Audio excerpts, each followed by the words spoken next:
คนสบายดีจ้าเขามาส่งของอย่างรอบที่3นะจ๊ะมาทาง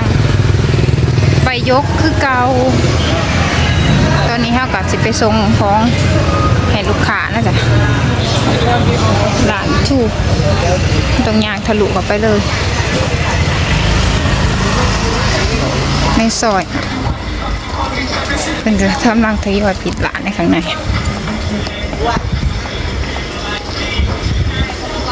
มันยางทะลุกันได้เลยนะจากไปยก1กับไปยก3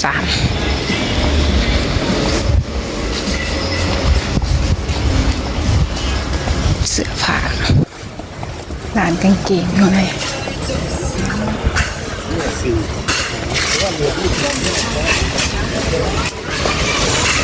นี่ออกมากับไปยก3แล้วบรรยากาศจะสิขึ้นๆมันนำประกายังทยอยเก็บหลานกันเนี่ย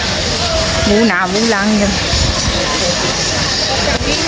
มาสิมาทางนี้บอกว่ามีคน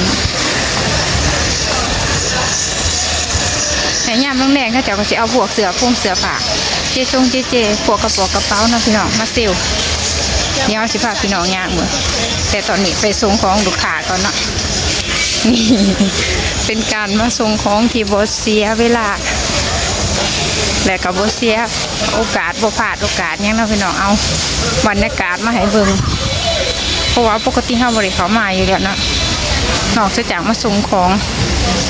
เฮาก็ได้เก็บภาพบรรยากาศให้พี่น้องเบิ่งก็สิประมาณ3นี้เนาะข้างในไปยก3อันนี้แค่ตรงข้างนอกมันเนาะข้างในมันจะเป็นในข้างเขาตึกตรงนี้ก็จะมีศูนย์อาหารนำเนาะกำลังหาหลานทู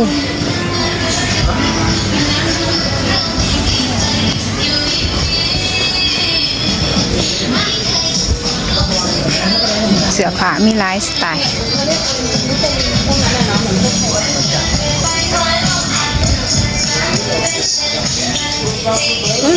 อย่างดอกใช่แล้วเนาะพี่น้องชิบสุดป่ะฮะ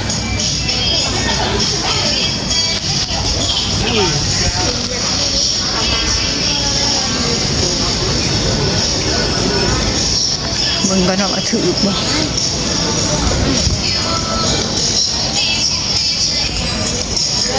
นี่ร้านนี้บ่เคทูแล้วพี่น้องอย่าพาแล้วพี่น้องสรุปแล้วโบแมนเนาะจะนอกร้านเคทูโบแมนว่าสั่นตอนนี้เขากำลังย่างหาหลานถูเนาะก็จะว่าอยู่ไก่ศาลเจ้าอยู่ไก่ศาลเจ้าว่าสั่นเขาก็เคยมาส่งแต่หานเคทูกับย่างดงมาเลยพี่น้องที่ยักษ์ขู่เจ้าของวันนี้เขาก็ย่างหาหลานหลานถูซื้อน้องหาของหาหลานอยู่อันใบยก3พี่น้องหายากเนี่ยเพราะมันเป็นซอกแซกจังสินะมื้อนั้นเฮาก็ย่างบูหน้าบูหลังเนี่ยต้องรอพี่เขาจะตอบอีกทีนึงว่าแม่นบ่เนาะ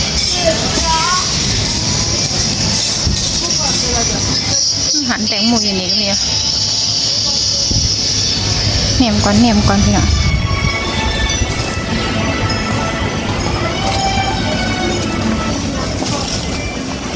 โอ้ชิวมีหลานหนีบอก